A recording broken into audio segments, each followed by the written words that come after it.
Да, почнуваме со емисијата, како што најавивме, тука е професорот Рубин Земон, исто така председател на ПОЕН, на партијата ПОЕН, да се разбира, во однос на меѓународната конференција Водици која најавивме, која ќе се одржи во Битола и Охрид од 17 до 19 јануари. Вие сте таму и председател на програмскиот совет во таа конференција, исто така и модератор на еден од панелите. Интригантен е насловот, господине Земон, бидејќи ми се чини дека малку се зборува за тоа кај нас, кога се вели промоција на меката моќ. Ние зборуваме цело време за странско влијание, за меѓународни влијанија, за меѓународни интереси кои тука се преклопуваат во земјава, во регионот, но многу малце се збори за таа мека моќ, за soft power, нели? Да. И сега вие сте посветиле цела конференција на тоа. Можете ли вака генерално како вовет прво да ни кажете за во однос на тоа што значи и што ќе се случи? Да, прво благодарам на поканата. Ова е 12-та конференција порешно се одржува во Охрид за време на празникот Водици.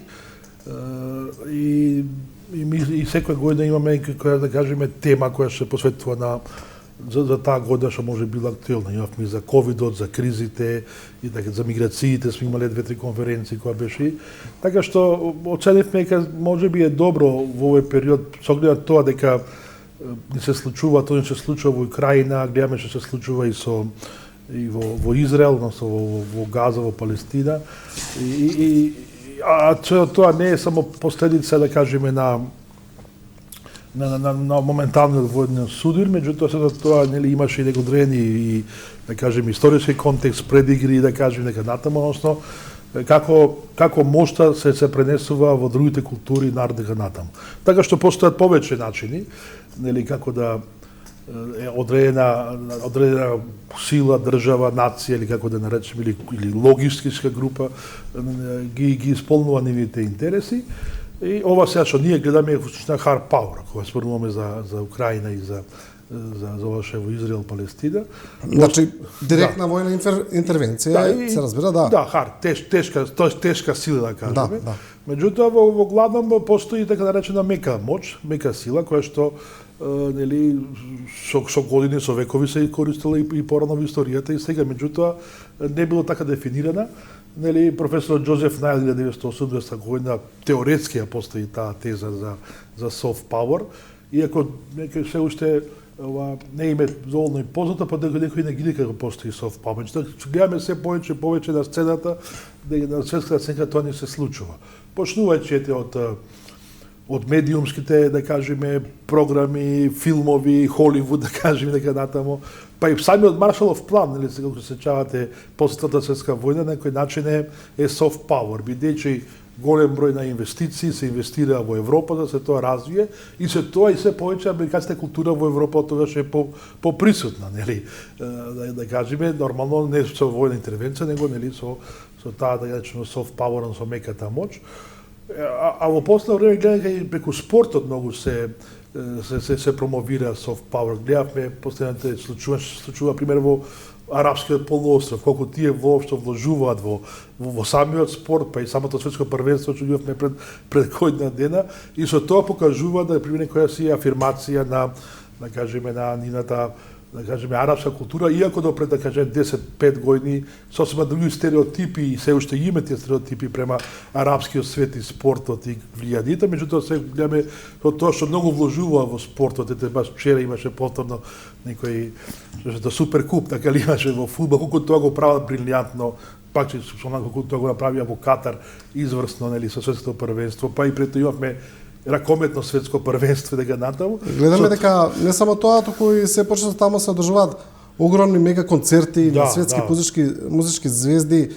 Мене на пример ме изненади што имаше и што има такви концерти во Саудитска Арабија на пример. Да. Катар и Дубај, Обединетите арапски емирати се препознатливи, да. Но веќе и Саудитска Арабија почна да го прави. Да.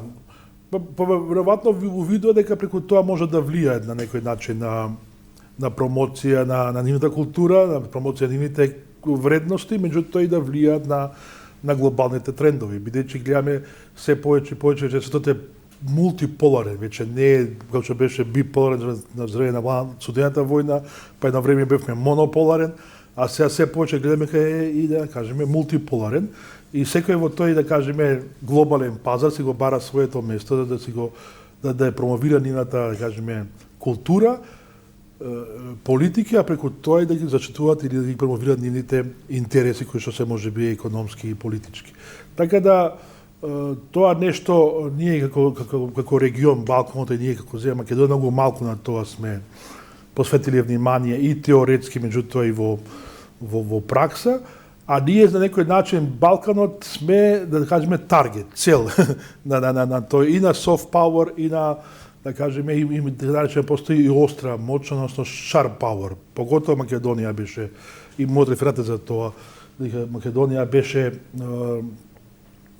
таргет, цел на sharp power на неколку да кажеме источни земји, што тие пранкерите кои се сечавате со упадот што се направија и па и другите да кажеме дејања да може да ги спомнуваме ако имаме нормално време. И каде што ние на тоа ниту пак имаме сме свесни дека сме таргет на такво нешто, ниту пак сме преземале мерки на заштита. Па и упадите на хардверските упади, да кажеме, во Дико, ни влезли, ни направија хардверски упади, така натаму. Целта на Sharp Power, осата може да покаже дека таа земја со бомби.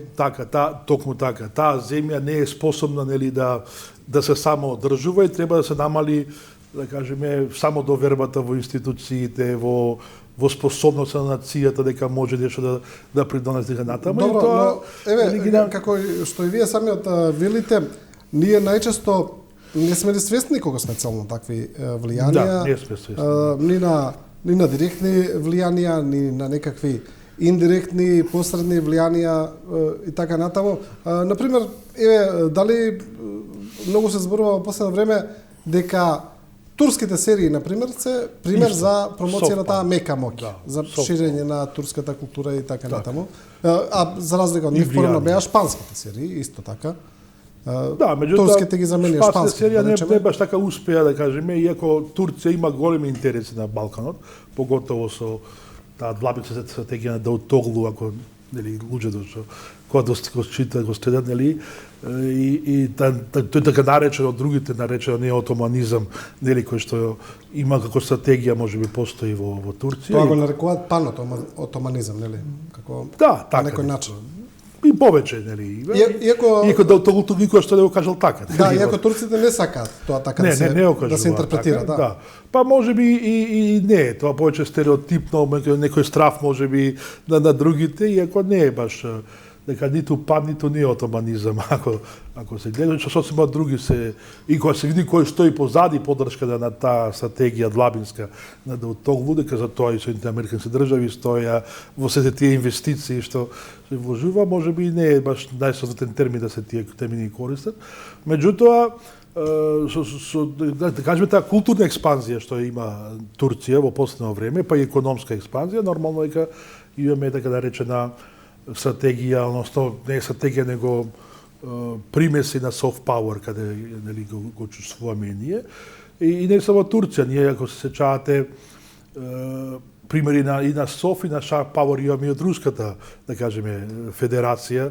Поготово спортот, кога се вложуваше, прилично големи пари се вложија во ракометот, нели ке нас, со Самсоненко, и не само пари, него и Руска црква се промовираше и многу други случаи, каде што несвесно, нели, луѓето, кога се сеќавате нешто и Путин дури ја свиреше, кој имаве баш приличен напад од бугарите, Путин ја свиреше, нели, на видео некоја македонска девојче која свиреше на клавир и тоа делуваше доста прилично, да кажеме, примамливо за населението и тоа е некој си, да кажеме, алатка на soft power, каде што влијанието на одредена нација према одредена територија, према одредена група на луѓе сака да се поистовети. Нормално soft power имаме од Европската унија, имаме од Америка, имаме од да кажеме и од други средноевропски, да кажеме. Добро, Америка мислам дека тоа го прави врз целиот свет, тој. Апсолутно. Да речеме американизам. Од Маршаловиот план. Кој се пренесува најчесто преку Холивуд. Сега прашањето ми е доколку зборуваме за директни мешања, дали е тоа hard power, дали е sharp power, без разлика. Знаеме дека според нивната според природата на нивната агресивност, можеме рече секогаш да ги окарактеризираме како негативни на некој начин. Но дали е така и со soft power? Еве бидејќи сега зборуваме цело време, можеби луѓето се прашуваат, па добро, тоа е лошо или добро? Сега не е јасно. Soft power мислам дека не е лошо. Soft power е нормално, размена на информации, размена на култура и во тој кажеме глобален културен пазар кој како ќе се стајти, нели? Меѓутоа цело тоа е во рамките на кажеме на културна толеранција, на миролюбие, на мирнодопство, на соработка и дека натаму се тоа е во ред. Кога тоа може ќе прерасне во некој си, да кажеме, тенденциозни или не знам повеќе ултратенденциозни кажеме намери цели, тоа веќе можеме да зборуваме и за sharp power и за други да кажеме методи на делување. Меѓутоа soft power е сосема во ред бидејќи во време на глобализација која што живееме, нели soft power е една можеби од најдобрите алатки за да може да имаме поголема светска глобална кажеме соработка и кохезија. Да, гледам дека на вашата конференција имате панели кои се посветени на ова што го зборуваме, Западниот Балкан, под влијание на овие сили, ајде да речеме, арапскиот свет, Руската федерација, Турција, но нема Кина. Да. Кина има еден многу амбициозен план, се вика Belt and појас на свилата. Belt and Road, така нешто, на некој начин треба да асоцира на патот на свилата. И тоа отворено го прави кинеската држава, оди го промовира, бара од државите да го промовираат и се обидуваат на таков начин и тие да влијаат. Кина не само така, туку Кина влијае многу и со инвестиции, па и ние имаме кинески инвестиции, патот. Тоа е soft power да Кина. Охрид, Кичево Охрид. Браните кои се правеа во Македонија со кинески пари, а да не зборуваме колку инвестиции имаат па и во други земји наши околни, во Африка и така натаму. Кина ми се чини дека исто така има една јасна стратегија на таков начин да го шири своето влијание. Но кај нив малку повеќе се фокусира врз економските вложувања, ајде да речеме, на инвестиции. Да, за жал немаше никој да се пријде во конференција со истражување во врска со soft power на Кина, меката моќ на Кина, меѓутоа ова што го зборувате, тоа е јасна една стратегија која што нели обновување на патот на свилата, нели како го кажуваат тие, каде што нели имаат во тој појас има неколку јазли и во тој појас каде што тие планираат од Кина што побрзо да трансферираат робата до Европа, нели на некој начин е и Балканот. И Македонија спаѓа и другите земји од Западен Балкан, иако неколку конференции се одржани од страна на Кина на Балканот, нели отворено како жуека, нивната цел во суштина не е да кажеме таква агресивна кампања, нели, него чисто сака да обезбеди инфраструктура за да може таа роба да ја пренесуваат во Европа и тоа инвестираат во да кажеме инфраструктурни проекти.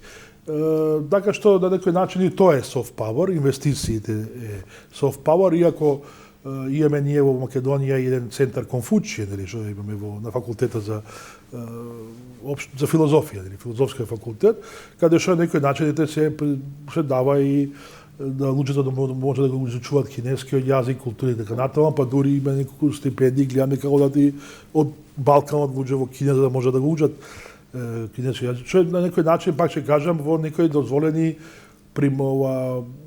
рамки на мирнодопски и културни размени дека натаму. И мислам дека Кина на тоа ќе се држи долго време, дека тие не сакаат, не знам како што со некакви си агресивни кампањи и политики, меѓутоа чисто со на некој начин и да имаат влијание преку размена на културата. И тоа е мислам една од може подобрите модели, да кажеме, што во светот што и Кина ја користи, па и тоа гледаме кај и Америка, спомнавме и Кина, се тие двете мощни сили кои што на некој начин по софистицирано, по да кажеме интелигентно ја користат нивната моќ да може да влијаат на светот за да може да ги освојат нивните пред се економски интереси. Бидејќи и ова што го прави и Кина и тоа што го прави Америка е да нивните економски интереси бидат посправедливи, да кажеме, во други култури, во други географски простори така натаму. Каде се сега тука? земјите како Македонија, мали земји, земја која веќе има своји внатрешни фрикции, дали се тие меѓуетнички, дали се меѓурелигиски, дали се во последно време многу и меѓупартиски поделби. Значи, ги имаме на сите нивоа каде ние се занимаваме со таа наша внатрешна уреденост, а во исто време сме на ветрометина на интересите на сите овие големи држави и блокови. Која е стратегијата што држави како нашата треба да ја изградат за, ајде да речеме, не да не се најдат на удар, бидејќи заклучивме дека soft power не е секогаш лошо, не е тоа, не е ништо неспорно, туку да се заштитат од евентуални негативни влијани. Па долгорочно гледаме тоа што на нас ни фали е на развојна стратегија. Што се приготвува владата, ја прави заедно со Македонската академија на науките, да имаме кој барем 30 годишна, да кажеме, стратегија, каде треба да се движи нашата општество, нашата држава и нација во наредните години. Ете и тоа што кажеме единствена земја што има направено 100 годишен план на развој, токму Кина. Нели, другите земји светот нема направено каде би гледале себе си како нација, како држава наредните 100 години. Имаме можеби на 30 години, на 50 години каде натаму, меѓутоа ние сега се обидуваме да направиме една стратегија развојна. Нели, вице-премиерот Битичи, кој што мејата година исто беше конференцијата кај нас, нели, во Охрид, и го води тој процес да се направи некоја си развојна стратегија за државата на наредните 30 години.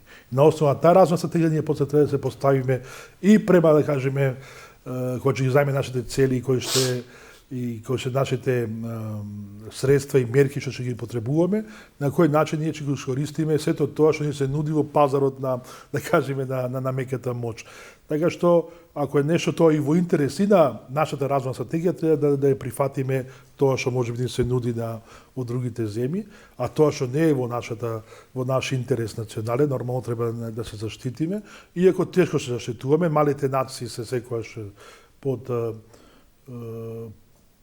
немочни да се одбранат и немочни да се одбранат, нели, понекогаш од такви, што може да се одбраниме ние која, нели, имаме ботови и те зборувавме главни предходни кога имавме тие најави за бомби кои што се вика не беа од Македонија, ни доаѓа од надвор, нели, не со кај нас, имаше и во Србија и во другите земји. Значи од надвор ни доаѓа дека имаме, нели, такви напади на системот да на крај се одбранивме со тоа што почнавме да ги игнорираме, толку. Немаш друга. Да, ама знаете што, тие секогаш малку што не осети кај најмлади, кај децата, и секогаш кога се прашаат децата, и секогаш не може да го игнорира, секогаш имаше кај доумица дали на вистина е или не е, па секогаш преземаш мерки. Меѓутоа, и тоа е интересно, ова sharp power, да кажеме, секогаш го користи тој емотивниот момент, нели, да може човекот да влијае ирационално, нели, да некои работи кои што, нели, се во интерес на тие што ја продуцираат таа sharp power. Така што, пак ќе вратиме на Македонија, мислам дека во наредниот период, поготово што нашата цел е апсолутно полноправно членство во Европската унија во најскор можен период, е дека треба да се ориентираме и да се направат тие, да кажеме, стратегии, размислувања, да пред се да бидеме обранети од тие што сака да не спречат во тој пат према Европската унија и да што побрзо ги исполниме сите обврски за да можеме да влеземе во Европската унија. Кога ќе влеземе во Европската унија е сосема друго прашање да се заштитиме од можеби од тој глобалниот пазар на моќ на шарт или hard power. Да, но еве кога зборуваме за Европската унија, ние тука во оваа емисија, не знам неќе колку пати сме зборувале за тоа, за фамозните уставни измени, тоа е еден од условите и со последните заклучоци на Европскиот совет. Јасно е, ние сме сега на некој начин блокирани во преговорите, додека не направиме уставни измени, тоа е тоа и нема веќе тука што да се дискутира, нели? Освен, како што вели опозицијата, доколку не обезбеди подобра преговарачка рамка, останува и тоа да го видиме дали е можно. Но изборите за тука, на врата, за скоро ќе почне да функционира техничката влада, јасно е дека уставни измени тешко дека ќе се случат сега до изборите. Тогаш да, нема шанси. Што понатаму? Која би била стратегијата? Па добро, ние за овие 30 години од независноста доживевме неколку блокади и од Грција, па едно време и од Франција, па од Бугарија, и дека конечно доживевме и блокади од нашата, да кажеме, политичка сцена, внатре од овој пат од опозицијата. За мене неразбирливи причини зашто да се кочи европскиот пат за некои работи кои што мене кој е толку антрополог се тривијални. Меѓутоа, ете тоа е тоа. Значи немаше политичка волја да се оди понатаму према европскиот пат и мислам дека треба да сите ги смогнеме силите во нареден период, барем за ова година, да што побрзо ги усвоиме тие уставни измени, да исполниме тој услов, бидејќи како што гледате се повеќе и повеќе растат и критериумите и стандардите за влез во Европската унија, на кои што ние, ако не сме во тој процес, не сме на тој пат, на таа пруга, ќе заостануваме повеќе и повеќе, ќе имаме уште поголеми препреки, ќе имаме поголеми фрустрации, нели, во тој пат, и сметам дека после изборите требаме што побрзо да најдеме сили, да смогнеме начин да ги усвоиме тие уставни измени, бидејќи станува збор за една, кажеме, сосема тривијална. Слушавме се и се што, нели, олани, за какви се неопасности и ќе има македонскиот народ ако, нели, се усвоили уставните измени. Нешто слично слушавме кога се чати, кога беше за Преспаскиот договор, дека ќе нема повеќе да бидат македонци, не знам што, не знам како, меѓутоа сите тие падна во вода и овие стравови и овие, кажеме, спинови, или пак можеби исто и тоа е дел на шарп павор од некоја земја, да таков страв се направи кај населението за некоја сосема тривијална работа. Меѓутоа, и веројатно е поради интерес на некои други, да не Македонија да не се интегрира побрзо во Европската унија и да остане во некоја, се кажеме, бафер зона, бидејќи такви предлози има ако се чавате пред неколку години, дека, нели, самиот председател Путин викаше и па дури Лавров дека најдобро е да Македонија, Србија, Црна Гора, Босна останат во, нели, да не влезат во НАТО, ако се чаде тоа, и да остане кој се бафер зона, нешто слично што бара и за Украина цело време, нели, Русија, така што ова сега не влегувањето во Европската унија и закочувањето во Европската унија можеби е, пак ќе кажам, дел на некоја поголема стратегија глобална на кој што ние можеби не сме свесни дека сме таргет и жртва на тоа. Да, но кога зборуваме, вие велите дека после изборите треба да се смогнат сили. Не знаеме што ќе се случува после изборите, но според анкетите очигледно е дека опозицијата има водство во однос на владеачката СДСМ, доколку опозицијата ја состави следната влада, а комотно може да го направи тоа доколку, нели, добие добро мнозинство во собранието, и тоа може тоа и со Дуи да го направи, бидејќи Дуи исто така води во албанскиот блок. Ние не знам дали ќе добиеме некаква подобра ситуација тука, дали нешто би се сменило. Па јас мислам дека Дуи јасно кажува зајте сека единствената алтернатива е европскиот пат и дека дури така како се нарекува и фронтот, на европскиот фронт, нели.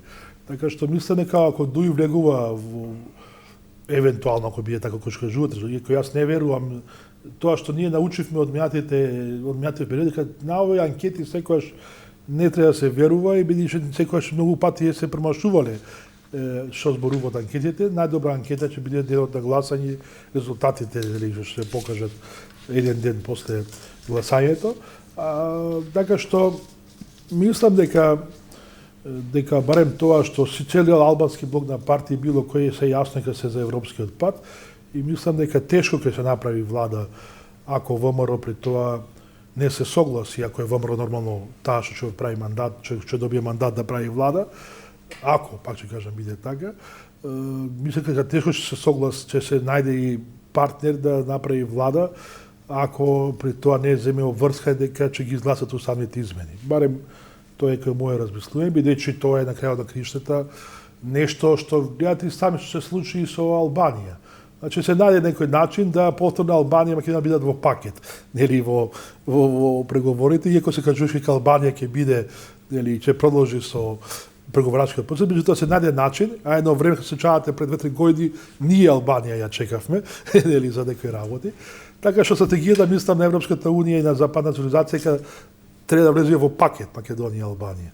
Во ваков случај каде што би и Албанија ќе биде закочена, тешко е било која албанска партија ќе се согласи да оде во влада со ВМРО за да направи парламентарно мнозинство, ако при тоа ВМРО не се согласи за останалите измени. А јасно е дека нема продолжување и да се промени преговарачката рамка, што е тешка работа, тоа треба да се собера сите 27 земји да направат нова преговарачка рамка, меѓу кои и Бугарија. Нели како Бугарија тоа не се согласи, значи нема теорија да се смени таа преговарачка рамка, а да не зборуваме Бугарија, бидејќи за тоа стои да голема европска сила и светска Франција. Значи францускиот предлог некој да биде против францускиот предлог и во самата Европска унија мислам невозможна мисија. Така што тоа ќе биде само губење на време, се повеќе и повеќе паѓање во агонија на Македонија за одење во Европската унија и сметам дека како и да е после изборите, ако кој да прави влада, мора да прва приоритетна цел да му биде деблокирање на процесот за продолжување на преговорите со Европската унија, за да можеме да одиме понатаму.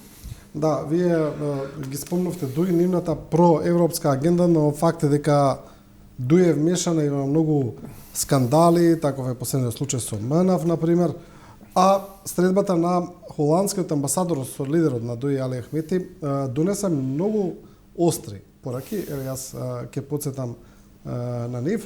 Вели, ова е соопштение од холандската амбасада, нели амбасадорот Дирк-Јан Коп се сретна со лидерот на дуи за да ја пренесе пораката дека по 2 години постојан пат на владење на правото, посветеноста на Северна Македонија за членство во ЕУ е загрозена низ целиот политички спектар. Исто така неприфатливо и несоодветно е политичко влијание врз позицијата на претседателот на Врховниот суд, што е судска работа и ќе предизвика силна реакција од Холандија. Значи, ми се чини многу остра порака. Па пак ќе кажам на тоа што кажав и преходно, значи што повеќе го одлагаме процесот за членство во Европската унија, се повеќе и повеќе ќе паднеме во агонија, бидејќи ние имаме прилично големи проблеми. Тие што го читале скрининг извештаот, нели, што го даде Европската унија во јуни месец, која што е основа нели за преговорите, таму ќе вика имаме ние големи проблеми што треба ги решаваме во наредниот период на преговарање. Така што ова што кажува холандскиот амбасадор, тоа ќе биде, јас мислам дека една од главните кочници при погледот 23, тоа е владење на правото, нели покрај уставните измени, тоа е во погледот 23 и дека тука ќе имаме прилично да правиме доста реформи. Ние за жал задоставме со тој или воопшто не размислувавме за ветингот.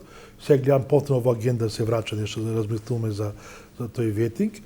Ме радува што управниот суд на некој начин коректор стана на тоа што се случуваше во судскиот сој. Разговаравме нели преходно мое гостување и за таа тема и мислам дека колку толку барем се фати некој чекор на правилен пат што се несува во нашето кажеме судски или правосуден систем. Така што не мислите дека и таа одлука на управниот суд во однос на враќањето на претходната претседателка на судскиот совет на некој начин предизвикано од притисокот на меѓународните партнери, дали ние сами тоа нешто сме се свестиле тука или сепак има чиме дај на тужба, жалба, значи дали управниот суд прв пат се изјасна нели по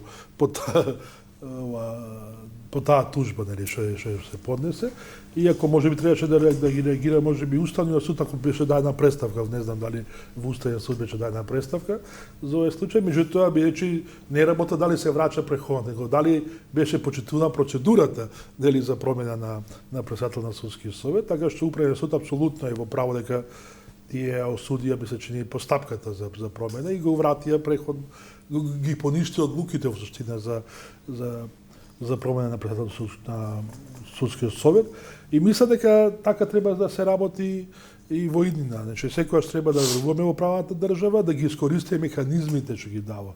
И не треба секогаш да носиме и ние и како новинари, како општество и натаму пребргу одлуки ако не е завршен до крај целиот да кажеме процес. Така што добро е што ете веројатно на жалба или на тужба остана председателка на судскиот совет, управниот суд донесе убава пресуда и пак ќе кажам да колку толку барем да започне да се врати довербата на граѓаните во судството.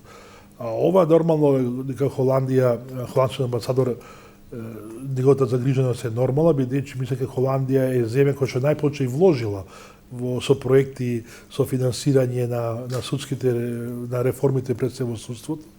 Иако тука не треба да избегнеме нивната одговорност. Знаете, јас сум работел прилично во граѓанскиот сектор. Значи, ако ти управо некому даваш пари, а при тоа не бараш извештај, не бараш евалуација, нели и одговорноста тој што финансира е мало, не е само одговорноста тој што користи средствата и треба да ги спреде проектите. Да, не е само проектите да се завршат. Добро, еве за крај, дали ова изјава на холандскиот амбасадор вели ова ќе предизвика силна реакција од Холандија? Дали ова можеби најавува некаква нова блокада од Холандија за поглавието 23 да ја направи? Знаете, во Холандија се почне сваќа десницата и евроскептицизмот. Или ако ја следиме ситуацијата во Холандија, веројатно ова ќе им биде добар материјал, добар штоф, ние кажуваме, на десните партии во Холандија, кои што не сакаат многу да се прошири Европската унија, и тоа не само Холандија, го имаме веќе повеќе земји, дека не се многу, да кажеме, расположени да се шири Европската унија према некои земји што не ги исполнува критериумите. Може да има, значи никој не може да предвиди, меѓутоа тоа не е поврзано со, да кажеме, идентитетските прашања. Тоа е поврзано баш со тие копенхашки, кажеме, критериуми кои што ние треба да ги исполнуваме. И не треба да се занесуваме дека само поради тоа што ние ќе ги ставиме бугарите, другите заедници во устата, дека ние сме амнестирани од другите стандарди критериуми што треба да ги исполнуваме во Европската унија. Апсолутно. И на крајот да кричат не треба да влеземе во Европската унија ако ние не ги направиме тие реформи. Така че тоа е, да кажеме, не би рекол дека заканување, него повеќе порака до кај нас да што побрзо направиме тие реформи што треба да ги направиме, да што побрзо нашето менталитет и размислување биде проевропско, а не да биде да задржуваме нашите, да кажеме, хабитосот, да кажеме, балкански, а да сакаме да влеземе во такви интеграции каде што едноставно тоа не може да помени. И при тоа да се жалиме дека ние сме жртва на напад на идентитет и така натаму, кој што пак ќе кажа, значи никаква напад на идентитет нема ако ти во твојата држава ги признаеш граѓаните кои што се заснуваат или се тука со бугарско етничко потекло. Така што тука нема загрозување, како загрозување, тука има македонски идентитет, ако ти ги признаеш кај твојата земја, твоите комши се бугари, значи тоа нема тука што да се ти загрозуваш. Така што и тој менталитет треба малку да го промениме. Добро, господине Земун, ви благодарам на ова гостување. Благодарам на вас, ми беше драго и се надевам дека ќе сработуваме во иднина. Да, и со среќа со конференцијата секогаш да помине добро, како и секогаш.